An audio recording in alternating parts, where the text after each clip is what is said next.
esforzarnos en la santidad. Nos ha sido dado el Espíritu Santo, esforcémonos en la santidad. No dice la palabra, tampoco quiero poner una carga innecesaria en tu vida, no dice la palabra que los perfectamente santos verán a Dios, no dice cuánta santidad, pero tienes que dar un testimonio en tu vida de que estás viviendo en santidad. ¿Eso quiere decir que si pecas una vez ya no verás a Dios? Para nada, no dice la palabra eso, ¿eh? La palabra no dice que perdamos la salvación. La palabra dice que somos salvos por gracia. Y aquel que nos dio la salvación nos va a mantener hasta que llegue el día final. Él nos va a mantener. Pero tiene que haber un testimonio en tu vida de que estás mantenido en la gracia de Dios. ¿Sí? Entonces, dice un autor que después de la noticia que recibe el hombre en la que le dice: tus pecados son perdonados. Después de esa noticia, ya de por sí es una noticia gloriosa. El saber que no tienes deuda con Dios, el saber que no hiciste nada, que Dios lo hizo por ti, que te condonó la deuda y que Cristo hizo todo lo que tú no podías hacer. Eso es glorioso. Pero aún añádele a eso: pero eso no es todo. Aparte, te prometo que vas a ver a Dios. Wow.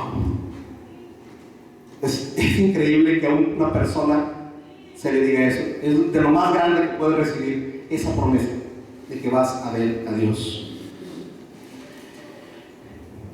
¿Cómo le hacemos? Ahí lo dice. La única forma es con un corazón limpio. Que el Espíritu Santo en nosotros nos purifique, ¿sí? Y ponga en nosotros el querer como el hacer por su buena voluntad. Y que vivamos en la confianza de Pablo, de que aquel que comenzó en vosotros la buena obra, la perfeccionará hasta el día de Jesucristo. Si eso lo dijo el Señor, tú tienes que estar analizando si estás en ese camino. Si estás siendo, ¿qué? Perfeccionado. Tiene que haber, alguna ocasión hablamos de que nos analicemos a nosotros mismos.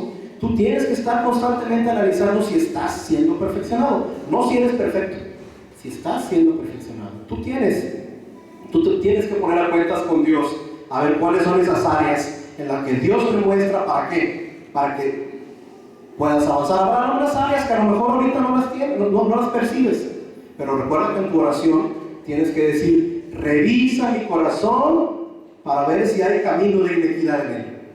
¿Sí? ¿Hay alguna área que a lo mejor ahorita no la percibes? Posteriormente Dios te la mostrará. Tienes que ir viendo esa perfección, ¿sí? Y Dios te da el Espíritu Santo. Dios hace que tú seas perfeccionado. Tu responsabilidad es la santificación, hacer uso de esa gracia. Entonces es que veremos a Dios.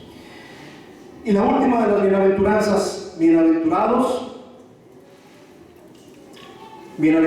los que procuran la paz, pues ellos serán llamados hijos de Dios. En la versión Reina Valera dice: bienaventurados los pacificadores, los que buscan la paz o los pacificadores. ¿Qué entendemos por aquel que busca la paz o pacificador? Bueno, dos cosas. Primera, una en el aspecto pasivo. Una persona pacificadora, de entrada, tiene que mostrar un carácter apacible. De entrada, ¿sí?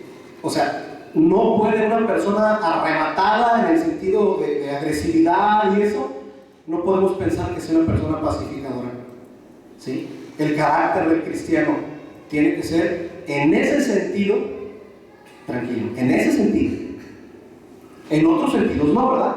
Cuando se trata de nuestra actitud contra el pecado, no tenemos que ser para nada tranquilos, ¿verdad? Para nada, tenemos que ser agresivos. Cuando se trata de nuestra actitud contra el pecado, cuando se trata de nuestra actitud contra la injusticia, tenemos que ser activos. Pero en términos generales, un cristiano debe mostrar un carácter apacible, ¿sí? Ese es el sentido pasivo.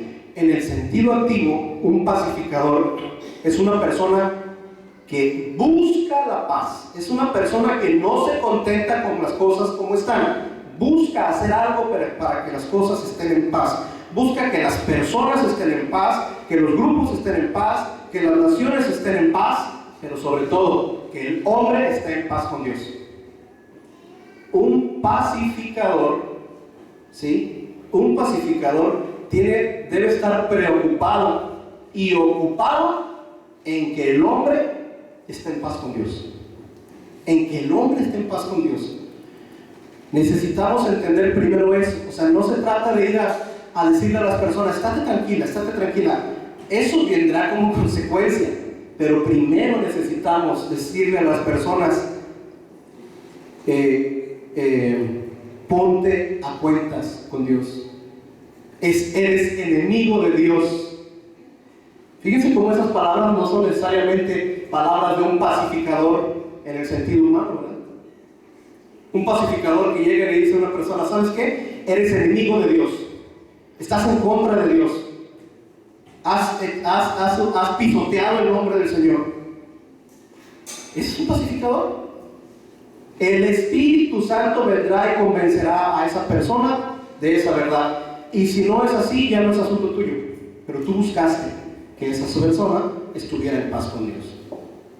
Esa persona entonces da muestras de ser un pacificador. Nosotros nos damos cuenta en nuestro contexto que el mundo, miren, pensamos por ejemplo a nivel mundial. Las Naciones Unidas. Las Naciones Unidas es un organismo que se creó precisamente ¿para qué? Para promover, procurar y mantener la paz en el mundo. Yo les pregunto, ¿habrán cumplido su objetivo? Para nada. Después de que las Naciones Unidas se crearon, ha habido guerras y guerras terribles, ha habido hambre, ha habido conflictos, ¿sí? Entonces, el esfuerzo supremo del ser humano, en este caso las Naciones Unidas, por mantener la paz en el mundo, ha sido un fracaso. ¿Por qué? Porque el problema de la paz no está en la economía, no está en la educación. ¿Cuánto nos dicen que el problema de los pueblos es la falta de educación? Mentira. Vean los países más educados del mundo y es donde se practican cosas más abominables. No es la educación. No estoy en contra de la educación. Por supuesto que tiene que haber educación, ¿sí? Pero no es la solución al problema del hombre, en este caso a la paz. No es económico no es un problema económico, ni de educación, ni social. Es un problema teológico. ¿Cómo? Es un problema que tiene que ver con Dios. El hombre con Dios. Y mientras no se ataque la raíz del problema, el corazón, estaremos perdiendo el tiempo andándonos por la superficie. Eso no te lo van a enseñar en la escuela. Eso no lo vas a ver en el periódico. Eso no lo vas a ver en las noticias de moda. No, eso lo dice en la santa y preciosa palabra de nuestro Dios. El problema del hombre es el corazón. Bendito Dios que nos permite proclamarlo, ¿sí? Y tú y yo tenemos que ir allá afuera a proclamar la paz con Dios. Entonces esperemos que haya paz entre grupos, entre sociedades, ¿sí?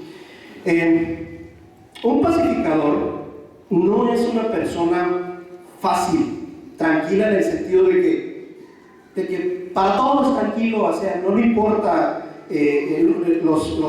con tal de evitar los problemas, él evita, ¿sí? Una persona que quiere la paz a costa de lo que sea, ¿sí? Está pasando por alto algo, la justicia. Muchas veces, con tal de conseguir la paz, hace algo injusto. A esa persona no se le llama pacificador, se le llama aplacador. Con tal de que las cosas estén en paz, pues no importa que se cometa una injusticia. De hecho, aquí aprovecho para que tengamos un criterio más bíblico respecto a los conflictos o respecto al uso de la fuerza. Respecto al uso de la fuerza, ¿sí? Porque muchos dicen, es que no es bíblico que se use la fuerza porque dice la palabra que tienes que amar. Espérate, la Biblia enseña todo el consejo de Dios. La Biblia enseña todo el consejo de Dios. Y no podemos entender que una sociedad, miren, la sociedad no va a cambiar nada más con buenos consejos. Va a cambiar si se cambia el corazón. Y eso solamente lo hace Dios. Pero también, aunque la sociedad no sea cristiana en lo general, se rige por principios bíblicos. Las leyes del mundo no son otra cosa más que extensiones de los principios bíblicos, ¿sí? Entonces, y en el mundo se habla de justicia. Entonces tú no puedes concebir la paz pero sin justicia. Un pacificador es aquel que se preocupa porque las cosas estén en paz, y si para eso se tiene que atravesar por un conflicto con tal de que haya paz y justicia, tiene que atravesarse, porque se busca la paz con justicia. Tienes que preocuparte por eso, no solamente que no haya problema, pero es que la razón está de este lado, sí, pero como es muy, él nos da muchos problemas, así déjalo. No, eso no es el pacificador, ese es el tranquilizador o aplacador, y eso no somos llamados a hacer. Dice el autor: el simple hecho de evitar la guerra no crea la paz, ¿sí? Un pacificador, ahora, eso es en el sentido negativo. En el sentido positivo, un pacificador es aquel que no lo ve todo en función de sí mismo. O sea, ya estoy empezando a decir, bueno, entonces, ¿cómo debe ser un pacificador? Principalmente, ver los derechos de otro antes que los míos, ¿sí? No preguntarse, ¿me conviene? ¿Se respeta? ¿Me respeta? ¿Se respetan mis derechos? Si tú ante los conflictos actúas de esa manera, empieza a dudar que estés evidenciando las características del pacificador. Cristo dice en Juan 12:25: el que ama su vida la perderá, el que aborrece su vida en este mundo para vida eterna la guardará. O sea, aborrecer tu vida es mi derecho, mi interés tiene que quedar por debajo del otro. Eso significa humillarse a sí mismo, ¿verdad? Dijimos hace rato, no esperemos a que nos humillen, humillémonos nosotros mismos. La palabra dice que nos humillemos a nosotros mismos. El pacificador no pregunta ¿por qué esa persona es así? No es algo tan común en nuestras vidas. ¿Por qué será así fulanito? No, el pacificador tiene que decir: es así porque está bajo este Dios, bajo el poder de este Dios de este mundo, bajo el poder de Satanás, está operando como operan los hijos de desobediencia. Y eso te tiene que llevar a compasión, ¿sí? Ese pobre es una víctima de Satanás, del yo, está esclavizado. Debo tener piedad. Entonces saldrá de ti lo pacificador. Cuando ves las cosas diferentes, como Dios quiere que las veas. El pacificador está dispuesto a humillarse, a hacer lo que sea para promover la gloria de Dios, ¿sí? A sufrir lo que sea para conseguirlo. Ese es el carácter del pacificador. La bendición de la bienaventuranza dice: porque ellos serán llamados ¿qué? Hijos de Dios. ¿Por qué? Pues de manera natural, ¿sí? De manera natural, porque el pacificador está mostrando que así es su Padre. Está mostrando que nuestro Dios es un Dios ¿de qué? De paz. Que nuestro Dios actuó para traer paz. Tú nada más analiza tu vida. ¿Tú hiciste algo para recibir el perdón de tus pecados? No, fue Dios.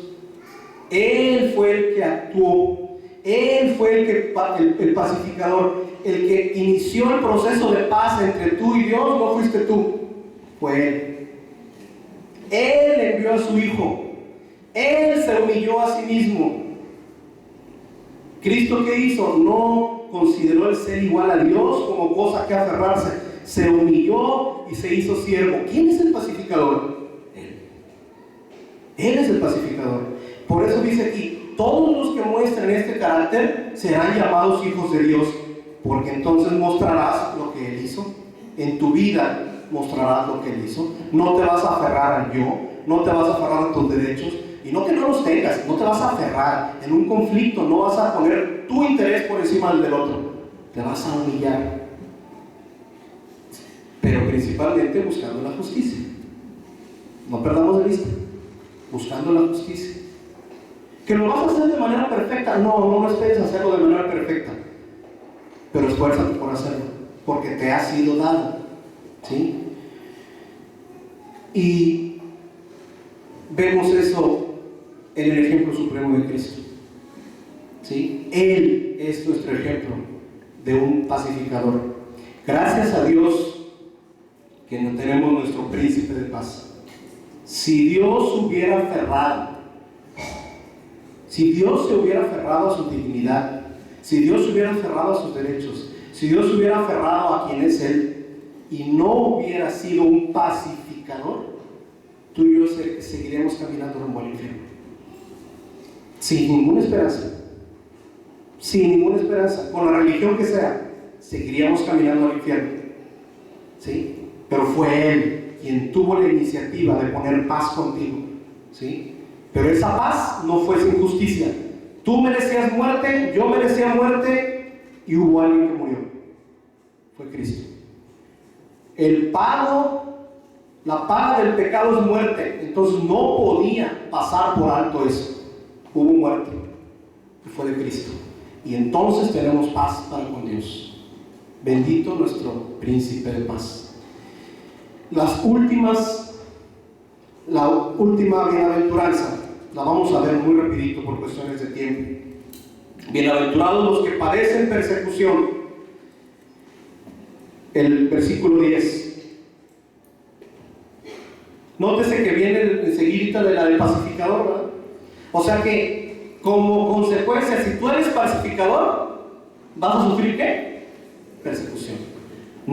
No es una contradicción, no, es una aseveración. Si tú buscas la paz, vas a recibir persecución. Te va a perseguir la sociedad, te va a perseguir tu familia, te van a decir que eres un, ¿cómo dicen? Fanático, te van a decir que estás negándote a las tradiciones familiares, te van a decir un montón de cosas, van a dejar de hablar de algunos. ¿Sabes una cosa? Bienaventurado eres, porque lo haces por causa de la justicia.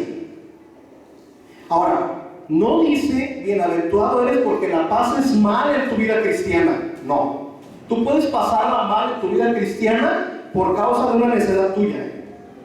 O sea, tú puedes estar pasando consecuencias de una necedad tuya en tu vida cristiana. Y si estás sufriendo en tu vida cristiana por causa de una necedad, no, esa no es la bienaventuranza.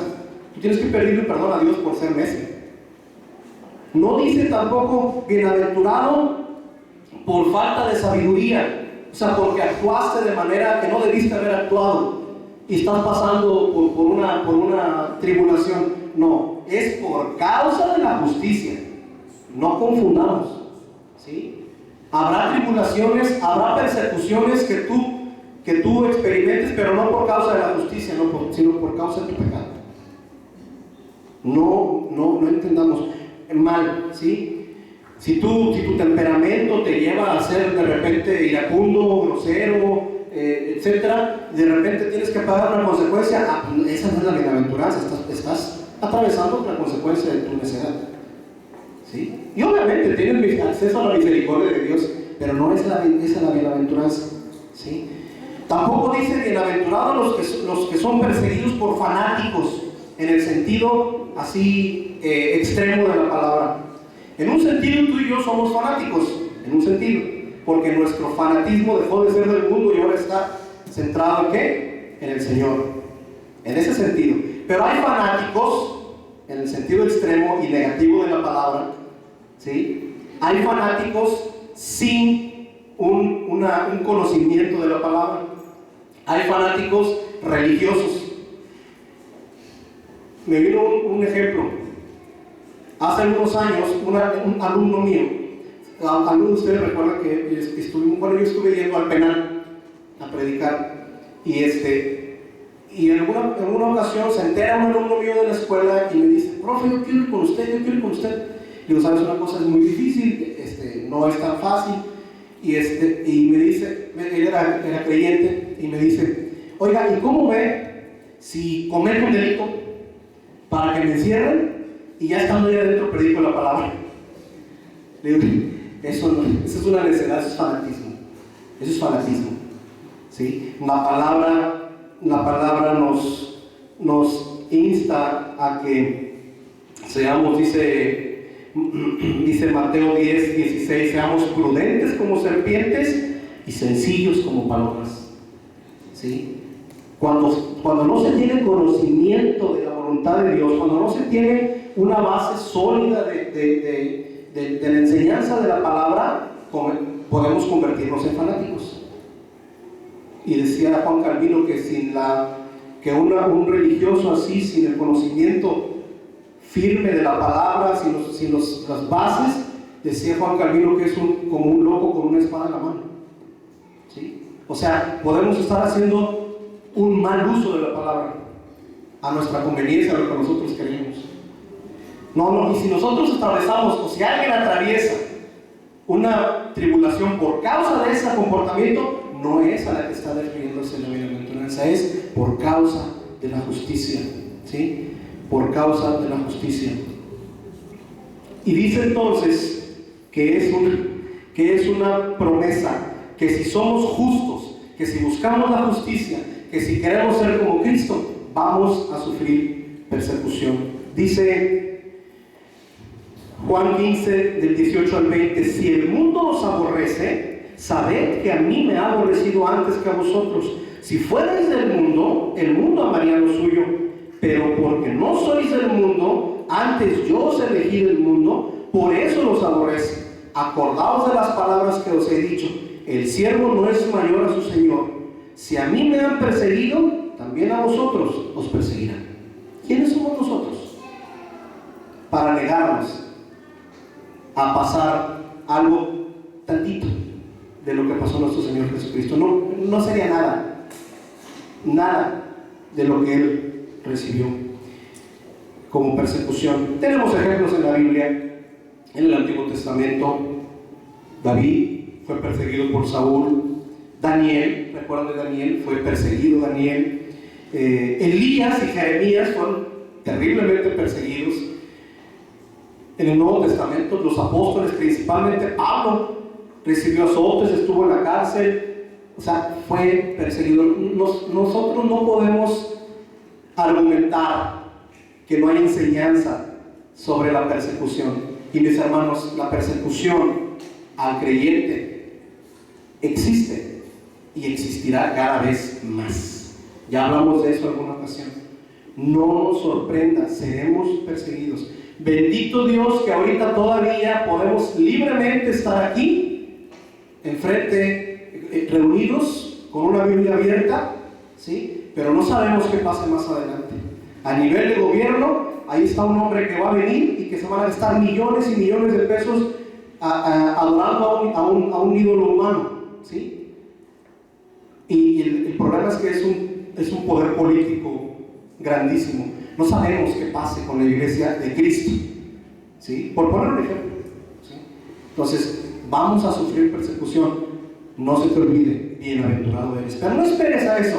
Si el vecino, si el familiar, si que de repente te llama de una manera que es ofensiva para ti, por causa de predicar el evangelio, por causa de hablar la verdad, bienaventurado eres. Y dice el versículo 11 y 12: bienaventurados seréis cuando os insulten y persigan. Versículo 12: regocíjense y alégrense. Regocíjense y alégrense. ¿Saben por qué? Porque están pasando lo mismo que pasó Isaías, lo mismo que pasó Elías, lo mismo que pasó Jeremías, lo mismo que pasó Pablo, y ustedes se están poniendo en esa misma línea. Bendito Dios que estamos teniendo una nueva identidad. Gracias a Dios por su palabra. Y recordemos para terminar, esto, mis hermanos, no es una lista de cosas que tenemos que hacer. Es una lista de características que Cristo nos dice que revisemos en nuestro corazón. Analícese cada uno de ustedes, póngase delante de Dios y roguemos que nos permita aquí en este mundo lo que dice versículo 13 y 14, ser sal en este mundo que se está pudriendo y ser luz en este mundo que está en oscuridad. Y que Dios nos ayude. Vamos a orar. Bendito Padre Celestial, gracias te damos, Señor, que hemos recibido solo por tu gracia esta enseñanza. Nos ponemos delante de ti, Señor, para que examine nuestro corazón. Sabemos que en más de una de estas características salimos reprobados. Ayúdanos, Señor, a dar testimonio con nuestra vida de que vivimos en la luz. Y Padre, que esa luz pueda verse. Si hemos estado ocultos adentro de un rincón donde la luz no se puede ver, Padre, ayúdanos, danos esa inquietud por ponernos en el lugar donde se ha visto Cristo. Padre, no sabemos cuánto tiempo quede para que vengas, pero tú vienes y queremos que nos encuentres trabajando para ti. Te lo pedimos, Señor, que tú hagas la obra. Y Padre, te damos gracias, Señor, que podemos gozarnos en las tribulaciones, que no son nada con lo que pasó Cristo Jesús, con lo que pasó Pablo, por ejemplo. No son nada, Señor. Te damos dar gracias porque tú nos has conservado, Señor, pero también te queremos pedir perdón en tanto que no lo valoramos. Te damos gracias en el nombre de Cristo Jesús. Te pedimos que tu iglesia en México, Señor, entienda que estamos en un tiempo privilegiado en el que podemos libremente proclamar a Cristo. Ayúdanos a hacerlo, y si viene la tribulación, que podamos vivir gozosos y regocijados. Te lo pedimos en Cristo Jesús y te damos gracias. Amén. Un par de recordatorios. Se les recuerda que el próximo sábado la reunión de matrimonios será a las 6:30 con el tema de sexualidad en el matrimonio, y el martes y viernes se reanudaron ya las reuniones de mujeres, los martes a las 9 de la mañana aquí en la congregación, y el viernes a las 5 de la tarde en la casa del pastor, ¿sí? Y no dejemos de orar por nuestro pastor, por su familia. Primero Dios, hoy en la noche estará ya aquí de regreso. Y no sé, perdón, al principio no pregunté